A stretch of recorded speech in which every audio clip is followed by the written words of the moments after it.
పట్టు విడుపులు లేకపోవటం వల్లే అమెరికా ఇరాన్ చర్చలు విఫలమయ్యాయని అంతర్జాతీయ అంశాల విశ్లేషకులు దుర్గాప్రసాద్ అభిప్రాయపడ్డారు. చర్చల్ని సానుకూలంగా ముందుకు తీసుకువెళ్లడంలో పాకిస్తాన్ కూడా విఫలమైందంటున్న దుర్గాప్రసాద్తో ఈటీవీ ముఖాముఖి. అమెరికా ఇరాన్ మధ్య జరిగినటువంటి యుద్ధ వాతావరణంలో చర్చలు విఫలం కావడం జరిగింది. అసలు ఎందుకు చర్చల వైఫల్యం చెందాయి, మున్ముందు జరగబోయే పరిస్థితులు ఎలా ఉంటాయి అనే విషయాలను అంతర్జాతీయ అంశాల విశ్లేషకులు Takshashila IAS academy managing director Durgaprasad గారు మనతో ఉన్నారు. ఆయన అడిగి మరి ఎవరాలు తెలుసుకున్నాం. సార్ నమస్తే అండి. నమస్తే అండి. ఈరోజు చూస్తే పాకిస్తాన్లో జరిగినటువంటి చర్చలు 21 గంటల పాటు ఇరు దేశాల మధ్య జరిగిన చర్చల్లో ఒక పాజిటివ్ ఇది వస్తుందని ప్రపంచం అంతా ఆసక్తిగా ఉంది. అసలు ఎందుకు చర్చలు విఫలమయ్యాయి అనుకోవచ్చు?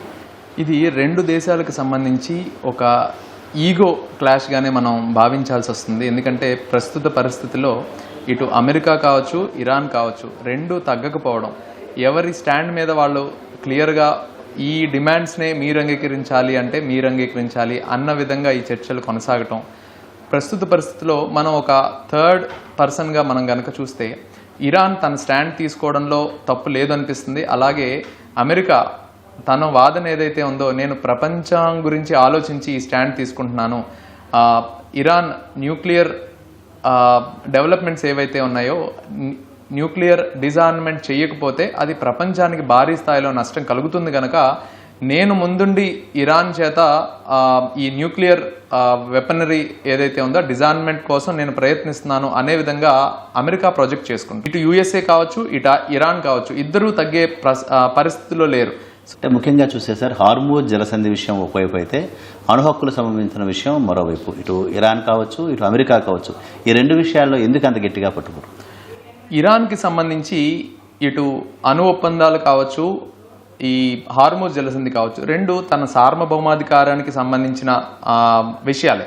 కేవలం ఒక థర్డ్ కంట్రీ వచ్చేసి మీరు ఇలా చేయడానికి వీలు లేదు అని చెప్పడం కూడా భావ్యం కాదనే మనం గమనించాలి. కానీ అమెరికా ఇప్పటి వరకు చేసుకున్న ఒప్పందాలు మిడిల్ ఈస్ట్లో కావచ్చు, అలా అదర్ కంట్రీస్తో కావచ్చు, మెయిన్గా అమెరికా చేసుకునేది బైలేటరల్ రిలేషన్స్ ఎలా ఉంటాయంటే, మేము ఈ కంట్రీ నుంచి మాకు ఈ అగ్రిమెంట్ చేసుకుందాము, మేము మీకు సెక్యూరిటీని ప్రొవైడ్ చేస్తాము అనే విధంగానే ఇప్పటిదాకా అమెరికా చాలా కంట్రీస్తో, మిడిల్ ఈస్ట్లో ఉన్న మెజారిటీ కంట్రీస్తో మీ సెక్యూరిటీ బాధ్యత మాది, మీ మీద ఎవరు దాడి చేయకుండా మేము చూసుకుంటాం అనే విధంగా వాళ్ళు ట్రీటీస్ చేసుకొని ఆ కంట్రీస్తో భారీగా లాభాలు పొందే అగ్రిమెంట్స్ అమెరికా ఎప్పటి నుంచో చేసుకుంటూ ఉంది.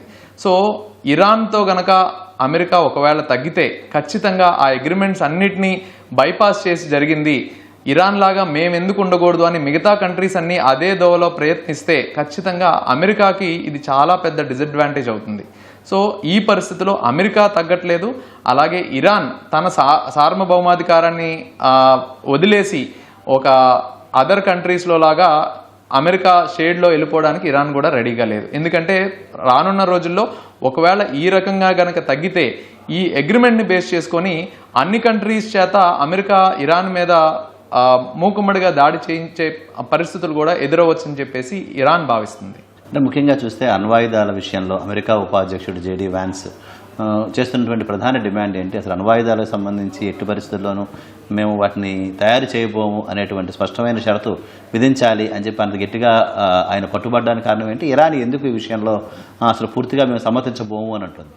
అమెరికా ప్రపంచానికి ముందు తను చూపించే మెయిన్ ఆబ్జెక్టివ్ ఏంటంటే, ఇరాన్ న్యూక్లియర్ డిజార్మ్మెంట్ కనుక చేయకపోతే అది ప్రపంచానికి భారీ నష్టం, మిడిల్ ఈస్ట్లో మిగతా కంట్రీస్కి భారీ నష్టం. సో దీన్ని నిలువరించాలి అని చెప్పేసి అమెరికా ప్రపంచం ముందు ఈ ఆర్గ్యుమెంట్ అనేది ప్లేస్ చేస్తుంది. కానీ రియాలిటీలో ఒక పక్కన ఇరాన్ ఆర్గ్యుమెంట్ చూస్తే ఇంటర్నేషనల్ అటామిక్ ఎనర్జీ ఏజెన్సీ ఏదైతే ఉందో IAEA ఆయుధాలు తయారు చేయడానికి తప్ప మిగతా అవసరాల కోసం ఏదైనా కంట్రీ తన పవర్స్ యూజ్ చేసుకొని డెవలప్ చేసుకోవచ్చు, రీసెర్చ్ చేసుకోవచ్చు అని ఏదైతే టర్మ్స్ ఉన్నాయో ఆ ఇంటర్నేషనల్ ఏజెన్సీ టర్మ్స్కి అనుగుణంగానే మేము చేస్తున్నాం తప్ప దాన్ని దాటి మేము చేయట్లేదు. కనుక అమెరికా మా మీద భారీగా ఇటువంటి న్యూక్లియర్ ప్రాపర్ షట్ డౌన్ చేయాలి, కంప్లీట్గా మీరు ఫ్యూచర్లో కూడా డెవలప్ చేయకూడదు అనేటువంటి శాంక్షన్స్ మా మీద విధించడం, అలాంటి కండిషన్స్ అండ్ టర్మ్స్ పెట్టడం అనేది కరెక్ట్ కాదు అనేది ఇరాన్ యొక్క వాదన. ఇప్పుడు ఈ చర్చల వైఫల్యం కావచ్చు,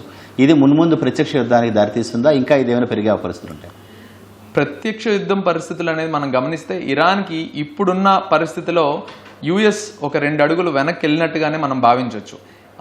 ఏదైతే యుఎస్ఏకి వరల్డ్ అదర్ కంట్రీస్ మేము ఈ యుద్ధంలో పార్టిసిపేట్ చేయట్లేదు అని ఏదైతే అదర్ కంట్రీస్ మెసేజ్ పంపించాయో, అలాగే చైనా అలాగే రష్యా ఇలాంటి కంట్రీస్ ఇరాన్కి ఇండైరెక్ట్గా ఏదైతే సపోర్ట్ చేస్తున్నాయో, వెపనరీలో కావచ్చు, డ్రోన్ సపోర్ట్లో కావచ్చు, అలాగే శాటిలైట్ ఇన్ఫర్మేషన్లో కావచ్చు, ఎయిర్ ఫేర్లో కావచ్చు. సో ఇటువంటి పార్షియల్ ఇండైరెక్ట్ సపోర్ట్స్ ఇచ్చినంత వరకు ఇరాన్ కూడా తగ్గాల్సిన అవసరం లేదన్నట్టుగానే మనకు కనిపిస్తుంది. ఇరాన్ కోల్పోవడానికి పెద్దగా ఏం లేదు. అలా అని ఇరాన్ ఇప్పుడు కనుక తగ్గితే ఫ్యూచర్లో కూడా ఇరాన్కి డెవలప్ అయ్యే అవకాశం కూడా లేకుండా ఈ అదర్ కంట్రీస్, వెస్టర్న్ కంట్రీస్ చేస్తాయనే భావనలోనే ఇరాన్ ఉంటుంది కనుక ఖచ్చితంగా ఇరాన్ లొంగట్లేదు. డైరెక్ట్ వార్ఫేర్ చేసి యుద్ధంలోకి దిగితే అనే పరిస్థితులు ఇప్పుడు లేవు. ఎందుకంటే ఇరాన్ ప్రాక్సీ వార్ఫేర్ తన ఆల్టర్నేటివ్ అనే లెబనాన్లో కానీ ఇలాంటి అదర్ ప్రాక్సీస్ నుంచి, హెజ్బుల్లా ఇలాంటి వాటి నుంచి అదర్ ఫోర్సెస్ నుంచి యుద్ధం చేస్తుంది కనుక డైరెక్ట్ వార్ఫేర్ అని అనలేం. సో ఇరాన్కి సంబంధించి తన స్ట్రాటజీస్లో హార్మోజ్ జలసంధిని బ్లాక్ చేసి అక్కడ వరల్డ్ ఎకానమీని బ్లాక్ చేయడం కావచ్చు, ఈ ప్రాక్సీస్ నుంచి యుద్ధాలు చేసుకుంటూ ఈ మిడిల్ ఈస్ట్ కంట్రీస్ని ఇబ్బంది పెట్టడం కావచ్చు, ఇలాంటివి చేస్తే వరల్డ్ మొత్తాన్ని తన ఇంపాక్ట్ చూపించగలదు. అలాగే అమెరికా మీద మరింత ప్రెజర్ తీసుకొచ్చి ఈ వరల్డ్ ఎకానమీ పడిపోవడానికి గల కారణం అమెరికానే అనే ఒక బ్లేమ్ గట్టిగా తీసుకొస్తే ఖచ్చితంగా అమెరికా ఇబ్బంది పడి లొంగుతుంది అనే విధంగా చూస్తారు. ఎందుకంటే ఇప్పుడున్న పరిస్థితిలో థర్డ్ వరల్డ్లో డైరెక్ట్ వార్లో దిగి సివిలియన్స్ని ఇంజూర్ చేసి సివిలియన్స్ మీదకి వెళ్ళే పరిస్థితులు ఉండవు గనక వార్ అనేది చాలా లిమిటెడ్గా ఉంటుంది. సో ప్యూర్గా అమెరికా, ఇజ్రాయెల్ కలిసి చేయాల్సింది భారీగా ఆల్రెడీ చేసేశారు. కానీ ఇరాన్ ప్రతిఘటన తప్ప వేరే చేయడానికి ఇంకా స్కోప్ లేదు. కానీ అది కూడా ఆపేస్తే ఎవరి కోసం, దేనికోసం అని ఆలోచిస్తే ఇరాన్ భారీగా ఫ్యూచర్ ఆల్మోస్ట్ సస్టైనబిలిటీ లేకుండా ఫ్యూచర్ జనరేషన్స్ డెవలప్మెంట్ కూడా తాకట్టు పెట్టి అమెరికాకి లొంగిపోవాల్సిన పరిస్థితి వస్తుంది. సో దానికి ఇరాన్ ఒప్పుకోవట్లేదు. ఒక విధంగా చూస్తే మధ్యవర్తిగా ఇందులో వ్యవహరించినటువంటి పాకిస్తాన్ పాత్ర ఎలా ఉందనుకోవచ్చు. ఒక దౌత్యపరంగా అసలు ఎందుకు ఒప్పందం కుదరడంలో సఫలం కాలేకపోవడానికి ఏమైనా లోపాలు ఏమైనా ఉన్నాయి? మెయిన్గా ఇందులో పాకిస్తాన్నే ఈ మధ్యవర్తిగా ఎంచుకోవడం వెనుక మనం ఇది ఇప్పటి నుంచి కాదు, ఎప్పటి నుంచో అమెరికాకి పాకిస్తాన్కి ఉన్న బయలేటరల్ రిలేషన్స్ కావచ్చు, అలాగే ఇరాన్కి పాకిస్తాన్కి బార్డర్ షేరింగ్లో కావచ్చు, ఇలా కొంత ముస్లిం కంట్రీ ఈ రకంగా కావచ్చు, రెండు రకాలుగా పాకిస్తాన్ ఉపయోగపడుతుంది తప్ప ఈ పాకిస్తాన్ ఒక దౌత్యపరంగా ఒక సుపీరియర్ కంట్రీ అనో, లేకపోతే ఒక డెమోక్రసీ అనో, లేకపోతే ఒక సూపర్ పవర్ అనో కాదు. ఇక్కడ రెండు కంట్రీస్కి ఇప్పుడున్న పరిస్థితిలో ఒక మీడియేటర్ కింద వ్యవహరిస్తుంది తప్ప ఇందులో పాకిస్తాన్ ఇటు అమెరికాని ఒప్పించడం కానీ ఇరాన్ కోసం, అలాగే అమెరికా పెట్టిన డిమాండ్స్కి ఇరాన్ని ఒప్పించడం కానీ ఈ రెండూ చేసే పరిస్థితిలో పాకిస్తాన్ లేదు. కూడా పాకిస్తాన్ ఒక ప్రాపర్ మీడియేటర్ కన్నా ఒక జస్ట్ ఫెసిలిటేటర్, ఒక ప్లేస్ ఇచ్చి ఒక రెండిటికి ఒక ప్లాట్ఫామ్ ఇవ్వడం తప్ప పాకిస్తాన్ చేయగలిగింది ఏమీ లేదు అనేది మనకు అర్థమవుతుంది. అంటే ఈ చర్చల వైఫల్యం సందర్భంగా అమెరికా ఉపాధ్యక్షుడు జేడీ వ్యాన్స్ తీవ్రమైన వ్యాఖ్యలు చేయడం జరిగింది. ఏవైతే చర్చల వైఫల్యం ఇది మాకంటే ఇరాన్కే ఎక్కువ నష్టం అని చెప్పి ఆయన పేర్కొన్నారు. అంటే ఈ పరిణామాలు చూస్తే ఇరాన్పై ఇంకా మరిన్ని ఆంక్షలు కానీ లేదా మరిన్ని ఇబ్బందికర పరిస్థితులు తీసుకొచ్చే అవకాశం కనిపిస్తుంది అనుకోవచ్చా? ఇరాన్కి సంబంధించి ఆల్రెడీ ద్రవ్యోల్ ఇన్ఫ్లేషన్ అనేది పెరిగిపోవడం, భారీగా ఈ రకమైన ఫైనాన్షియల్ డిస్ట్రెస్ అనేది ఇరాన్లో బాగా కనిపిస్తుంది. సో ఇప్పుడున్న పరిస్థితుల్లో మరింత శాంక్షన్స్ విధిస్తే ఖచ్చితంగా ఇరాన్ మీద ప్రెజర్ పెరుగుతుంది. కానీ దాన్ని బేస్ చేసుకొని ఇరాన్ లొంగిపోవడం అనేది జరగట్లేదు. ఎందుకంటే ఆల్టర్నేటివ్ సపోర్ట్స్ ఇరాన్ చూసుకుంటుంది. అలాగే ఇరాన్ వేరే కంట్రీస్ నుంచి ఏదైతే సపోర్ట్ తీసుకుంటుందో దానికన్నా ఎక్కువ ఈ వరల్డ్ ఎకానమీని క్రబ్ చేయడం, హార్మోజ్ జలసంధిని యూజ్ చేసి ఈ ఆయిల్ ఎక్స్పోర్ట్స్ని బేస్ చేసుకొని అదర్ కంట్రీస్ మీద ప్రెజర్ పెట్టడం. ఎందుకంటే తన ఒక్కలే సఫర్ అవ్వడం కాదు, అదర్ కంట్రీస్ కూడా సఫర్ అయితే ఖచ్చితంగా ఆ ప్రెజర్ అమెరికా మీద వస్తుంది.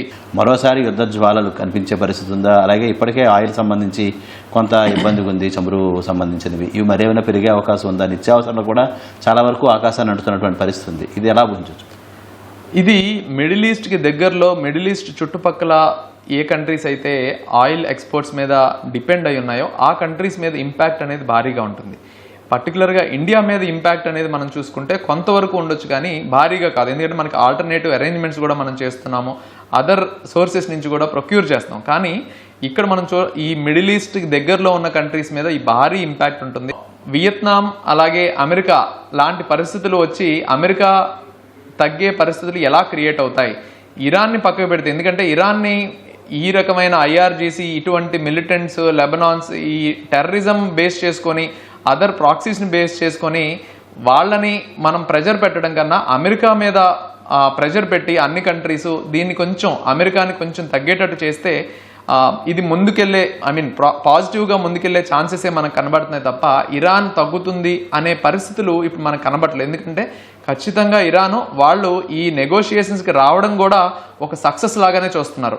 అమెరికానే దిగి వచ్చింది నెగోషియేషన్స్కి, మన మీద దాడి చేసింది, మన సుపీరియర్స్ అందరినీ అంతం చేసి మనం జీరో అనుకున్న టైంలో ఈరోజు అమెరికా చర్చలకు దిగొచ్చిందంటే ఇది మాకు పార్షియల్గా సక్సెస్ అనే విధంగా కూడా ఇరాన్ చూస్తున్నట్టుగా మనం భావించవచ్చు. కానీ ఇరాన్కి ఒక రకంగా థ్రెట్ అయినా కూడా మిడిల్ ఈస్ట్ కంట్రీస్ మీద థ్రెట్ని పెంచి USA మీద ప్రెజర్ పెట్టడానికి చూస్తున్నట్టుగానే మనం భావించాలి. యుద్ధం కాకుండా మళ్ళీ చర్చలు ఏమైనా పురోగతికి కానీ చర్చలు మళ్ళీ తెర మీదకి వచ్చే అవకాశం ఏమైనా ఉంటుందా?